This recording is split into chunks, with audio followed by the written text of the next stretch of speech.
right. As the day continues, we're having more and more fun over here. Welcome to the next session. I know we're doing back-to-back sessions here without much break in between.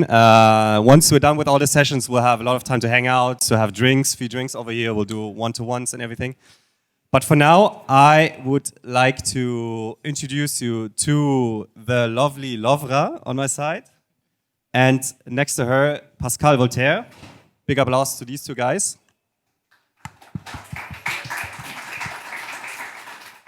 So this panel is really about telling the story how they broke through. So I don't want to talk so much. I want to give the mic straight away to LOVRA and Pascale Volataire.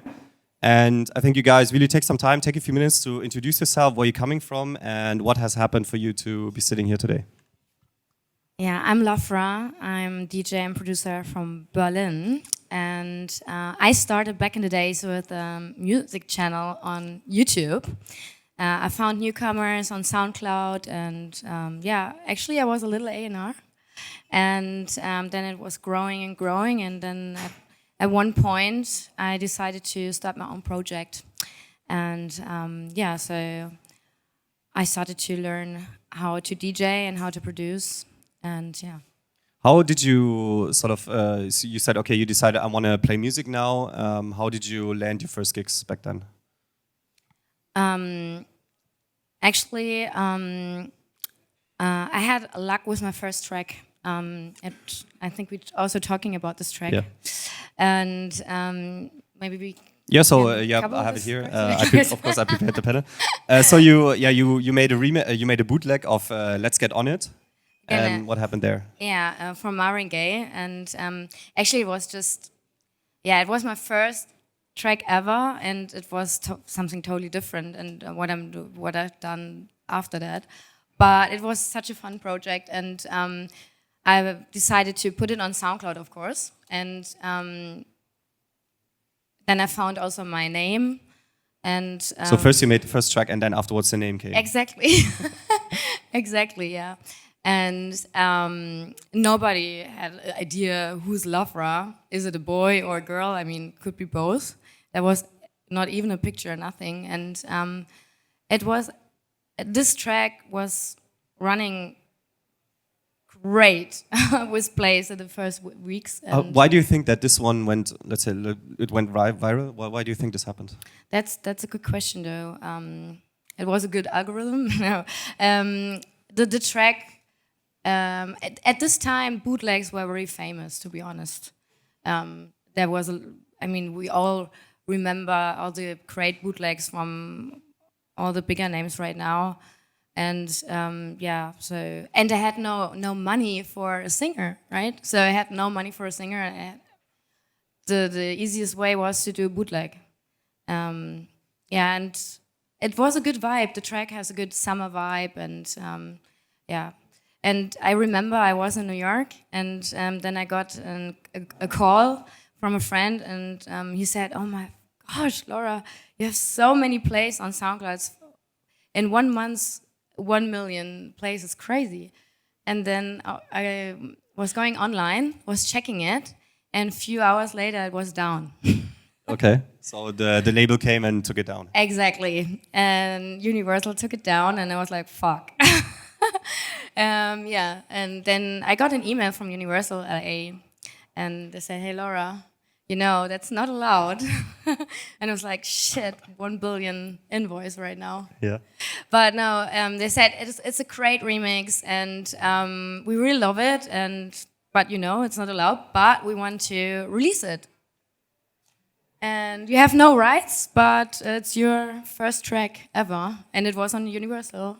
Okay. They invited me to LA, and it was crazy. It was like in a dream. I was like, oh fuck! That was really dope. Okay, so you'd say you really you landed your first track that you sort of put out. Yeah. For a lot of artists, then if they're just like one hit wonder, they do one track, and when let's say their brand is not in place, then they kind of disappear straight away. How did you manage? What came afterwards? How did you manage to continue? Actually, it was just this. I don't really like the name hit. Yeah. So, but it was a SoundCloud. Hit. Yeah. So, but not on Spotify, to be honest, because they forgot link me and Spotify, and yeah, there was a lot of issues. And but after that, this track, I always want to make house music. That was my idea for the very first beginning. And this track with Marvin Gaye, the bootleg with Marvin Gaye, was just the fun and how to learn to produce. And then the next track was Love Sensation. And yeah, that was on a label of a friend of mine back in the days. It was a very small label, Emma Music. And it's still running very good on Spotify, to be honest. It's still on house music playlists. And sometimes, last year, for example, I was eating ice cream in Ibiza. And the ice cream shop was playing Love Sensation. Nice. Yeah, that was nice. Yeah. So you kept releasing music, and then the gigs kept coming in Yeah. because obviously you reached out to Exactly. promoters and you told them, hey, look, I have these tracks out here that have millions of streams. Yeah.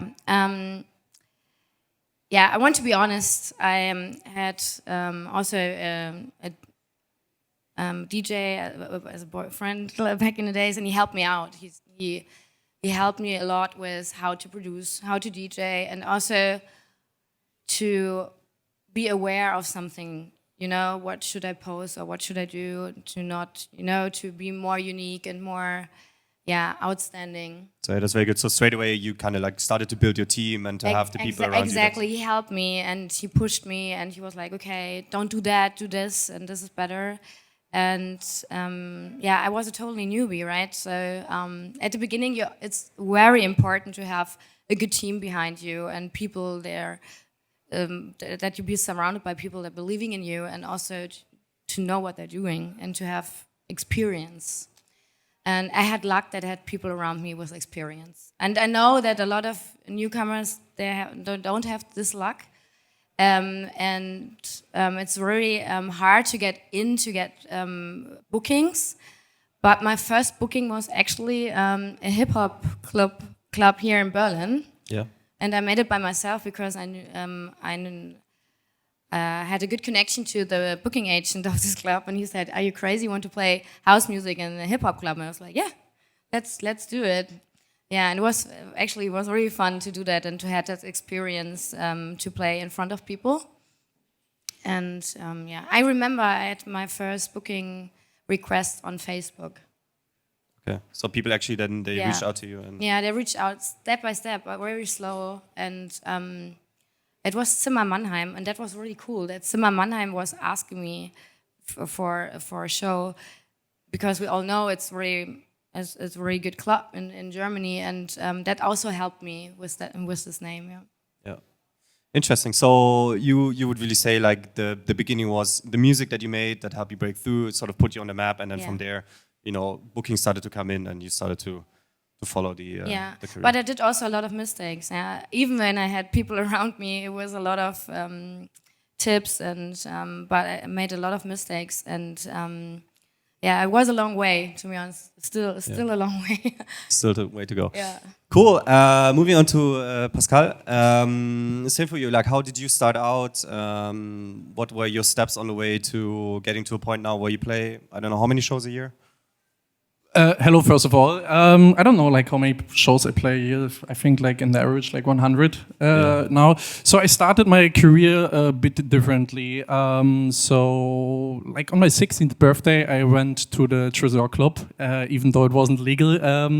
I managed to get in and was straight away hooked by the energy of the people and everything, and was super curious what the DJ is actually doing there.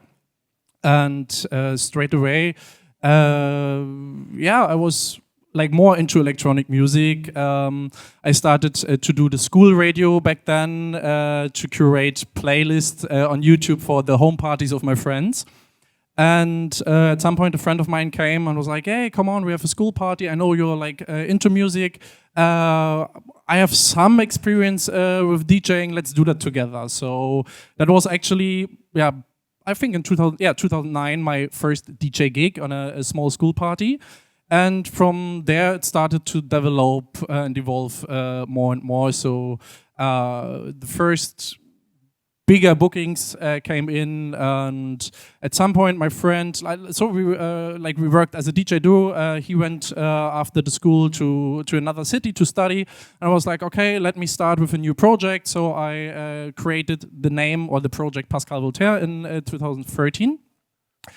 And actually, I think like kind of a push I had back then was the old Magdalena Club. I think that's also where I met Laura. They had a kind of a newcomer contest, and so I participated and had like, fortunately, apparently like semi-good or good results. So I became a resident DJ of the Magdalena Club. And I was super young. I don't know, I was like 18, 19 at this point. So it was a big opportunity. And yeah, so because of that, I started to get more bookings like in the Berlin, like, let me call it underground club scene.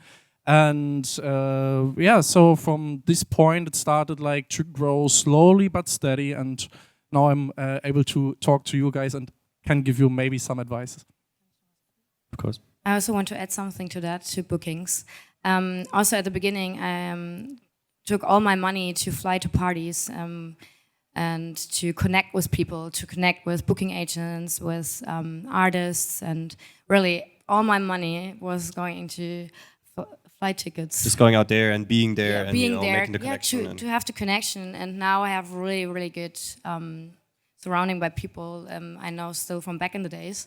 And it's really helpful for me. And it was very helpful for me at the beginning to connect with all these people because, I mean, they had no idea about me. And When you connected with them, how did you do this? Like, did you walk up to them and be like, hey, I'm Laura, can you please book me? Or how did that work? No, I'm a really open-minded person. And it was kind of like that. It was more like, hey, I'm LOVRA and I'm doing this. And I was talking a little bit about my journey and what I have done before. And, that it's not, that I'm not someone from out of nowhere. And also gave me my USB sticks and, with music. And and now a lot of them are friends of mine. And, and also with Magdalena Club in Berlin, I studied art and design, and at the beginning, of course I had no money, and I did artworks for Magdalena, and they didn't pay me, but they paid me with old CDJs and with an old mixer.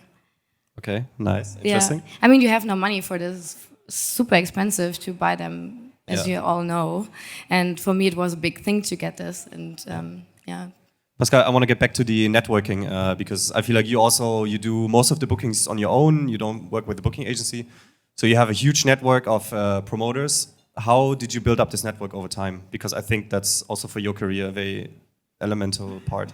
So I always tried to do it organically because I'm like a semi-outgoing person. So of course, like if there's a vibe, I can talk to a person. But if I have the feeling there's not really a vibe, I'm not the person who can still go ahead and go to the booking agent of, like, let's say Tomorrowland, because that's not the way how I can handle it. But yeah, I think the key element for me was like to go into kind of friendship, like kind of a relationships with the promoter. So always try to have like a long-term relationship with them. Like one example, for example, is that my first gig in Switzerland I had was, they asked me, like, I don't know, it was like 7 years ago maybe. They asked me like, oh yeah, what's your fee? And I was like, okay, let's settle with a lower fee. Let's do like a nice price to see if we gonna like each other, if we like to work with each other. And because of that, I actually started to play, like, I don't know how often I played in Switzerland already. And it was for me actually a good step to do it this way, rather than say like, okay, my fee is like that high. And after the party, the promoter thinks like, okay, it was a good one, but not worth it, not worth to pay the money. But yeah, in this case was actually the right go-to, because now I have a really close relationship with him. I actually consider him as a close friend as well. And because of him, I got many bookings in Switzerland around, because he has a great network. And so after all, to summarize it, networking is definitely important. It's important to go out, to try to meet people, but I would say don't force it. So don't force it. If you don't feel like it, then you don't feel like it. Don't be too pushy, because after all, in my opinion, it should be like a long-term and long-term relationship. If there is a kind of a relationship, sustainable was the word. Thank you.